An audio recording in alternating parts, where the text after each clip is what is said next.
Hello everyone, welcome to Solve classes. This is Tushar Shaw, and in this video we will be continuing to solve the BHU PET 2020 questions that we were solving since the last 13 videos. Okay, so first of all, let me just introduce this exam to you as I have already done like quite a many times in my earlier videos. So if you want, you may just go check those videos out also. They are obviously they are in sequence, and I have been following since like the 30 number question is already done, and so we'll be moving on to the question number 14 in this video. Okay, so basically BHU PET is the examinations are conducted by the Banaras Hindu University. Okay, Banaras Hindu University for the admission in MSc in all kinds of subjects, but basically we are considered about chemistry over here, so we'll be considering the chemistry part. So MSc in chemistry, they have like for the undergraduate students. Okay, so this paper has a total of 120 questions, all of them which include this organic, physical, and inorganic and analytical and practical basically. All five parts of the major parts of major aspects of chemistry that we have learned in our undergraduate level, all of the things will be combined and given to you in the 120 questions. Basically, for this part you have organic, you have 30 questions, physical you have 30 questions, inorganic you have 30 questions, and analytical and practical overall you have 30 questions. So basically there are a total of 120 questions. Okay, and you already know that the analytical and practical part does not have any such huge amount of calculation and stuff. They have like directly informative type questions, so but they would be not be requiring quite a lot of time. Okay, still for solving the 120 questions you will be given 2 hours, which is like kind of not exaggeratingly saying, but this is kind of extremely low compared to the other standard exams which have like for example IIT JAM has for 60 questions they give 3 hours. Here they give 120 questions for 2 hours. Okay, so basically double triple will be the pressure on you, but that is okay. What you got to do is just try solving each and every question as fast as possible. Other than that, the questions will be easy. Okay, and for every correct answer you will be fetching 2 marks, and for every wrong answer minus half will be deducted. Okay, so yeah, so this was all about the theme of this paper. Now let us move on to the question that we were solving. So we'll be like going into that. um, okay, so let me just show the question paper to you.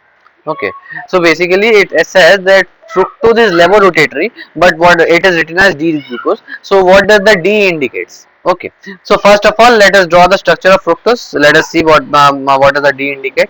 Okay, so the structure of fructose is CH2OH, CH2OH.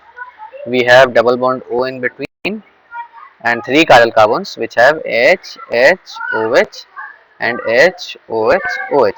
Okay, so basically this is the structure of D fructose. Okay, so what the before the discussion related to the D, let us firstly discuss what is levorotatory. Okay, so you already know what a polarimeter is. Okay, a polarimeter is an instrument that helps measure the rotation of plane polarized light, plane polarized light, polar polarized light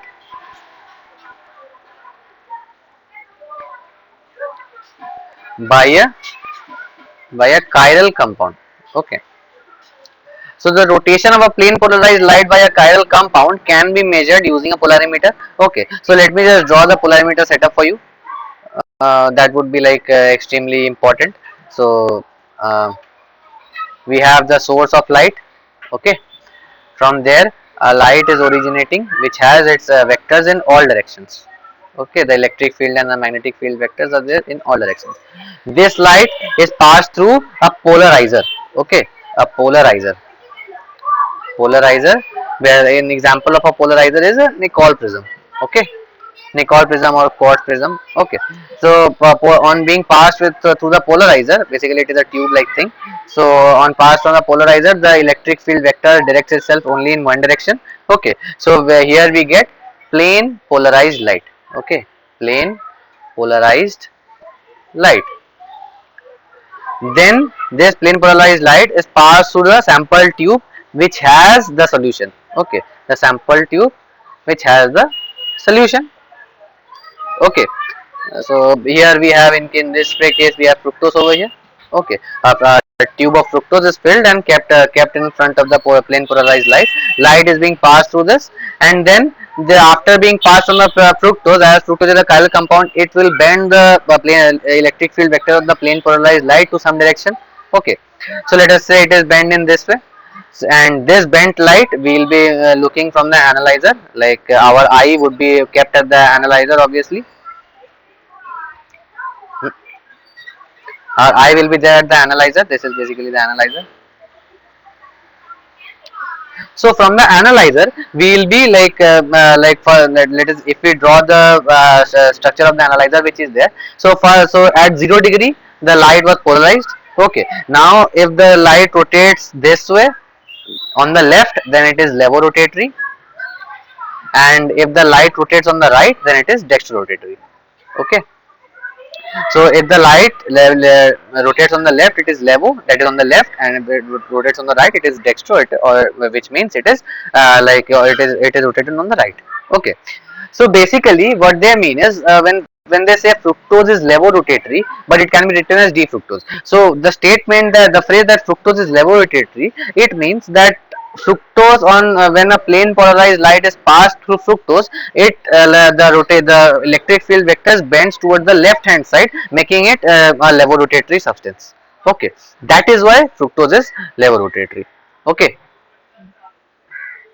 so this was the like concept related to the levorotatory part, and if some configuration or some conformation of fructose may rotate it to the left, then it will be rotated to the right, then it will be called dextrorotatory. If the both side rotation are there in the same both rotatory substances are there in the same ratio, then there will be no rotation, and that substance is known as a racemic mixture.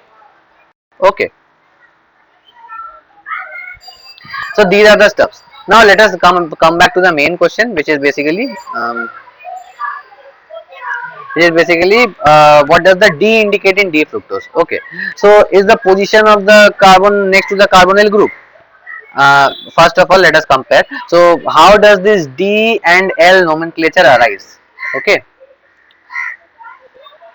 so for this you have to consider the simplest carbohydrate that is known to man, which is basically glyceraldehyde. Okay, so HOH CH2OH. Again we have CHOH, CHO, CH2OH, we have OH, H. Okay, this is known as D-glyceraldehyde. This is known as L-glyceraldehyde.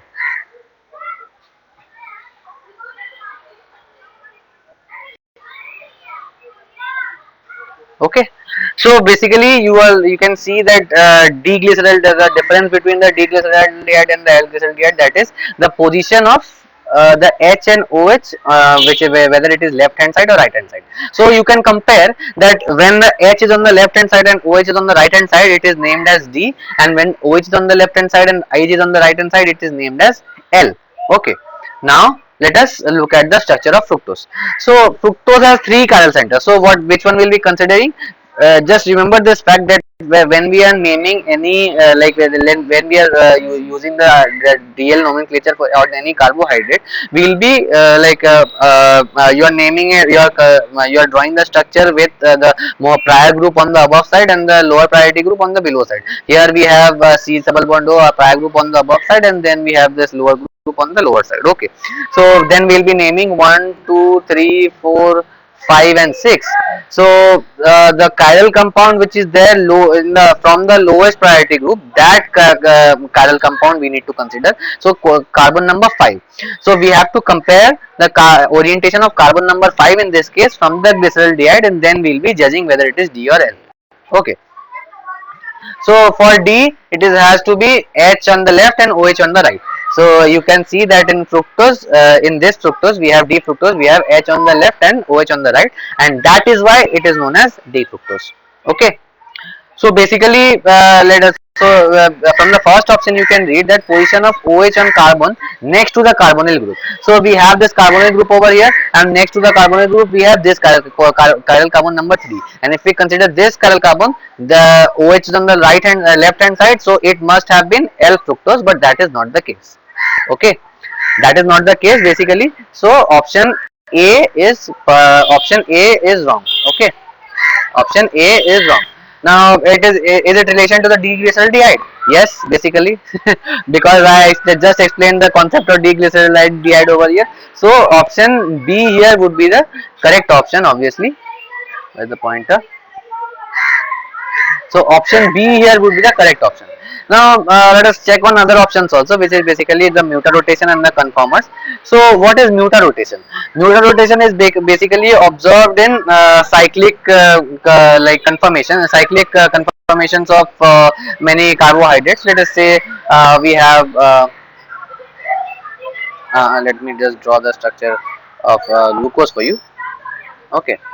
So we have CH2OH, we have H, we have OH, H, H, OH, we have OH, H, and we have OH, H. This like species can interchange. This is obviously you can see that it is beta D glucopyranose. Okay. This beta D glucopyranose in presence of let us say an alcohol methanol. Okay, this can undergo mutar rotation to give the other isomer, other corresponding isomer, that is the alpha D glucopyranose. Okay,